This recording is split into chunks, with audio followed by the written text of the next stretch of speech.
Il y a des noms qui font battre nos cœurs, des noms que l'on chuchote dans les couloirs obscurs du pouvoir, des noms qui donnent des sueurs froides dans les chancelleries occidentales. Et parmi ces noms, il y a celui de Nathalie Yamb. Née en Suisse en 1969, cette activiste camerounaise aurait pu mener une vie tranquille, la vie des élites globalisées. Elle aurait pu se contenter d'un bureau climatisé, mais non. Elle a choisi le chemin le plus dangereux, celui de la vérité. D'abord installée en Côte d'Ivoire, elle enseigne, elle conseille. Puis, elle monte sur la scène publique avec une arme redoutable, sa parole.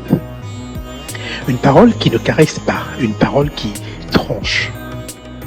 Et son combat, mettre fin à la farce tragique que l'on appelle France-Afrique.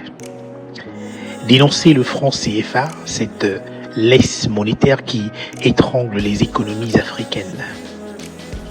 Exposer les contrats iniques qui livrent nos richesses contre des miettes. Dénoncer l'absurdité des bases militaires étrangères, présentées comme des protectrices de nos pays, mais qui sont surtout des gardiennes des chaînes de la néocolonie africaine. Et en 2019, à Sochi, son discours claque comme une gifle adressée aux colons. Paris grimace, Bruxelles fronce les sourcils, Abidjan l'expulse manu militari. Et l'Occident dégaine ses armes habituelles. La diabolisation, la censure, l'interdiction, la confiscation des avoirs. Mais, plus ils essayent de l'éteindre, plus elle brille, comme le soleil levant. Aujourd'hui, il est quelque chose qui apparaît comme une évidence. Il est évident que soutenir Nathalie Yamb, ce n'est pas seulement soutenir une femme, c'est soutenir un principe.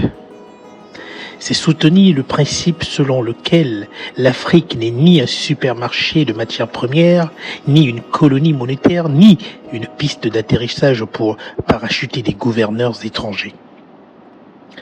Soutenir Nathalie Yamb, c'est dire non à l'humiliation. Soutenir Nathalie Yamb, c'est dire oui à la souveraineté. C'est dire à l'Occident, après des siècles de pillage, c'est votre tour d'avaler les vérités amères.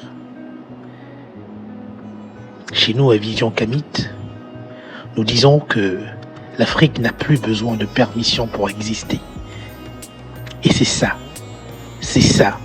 que Nathalie Yamb nous rappelle chaque jour.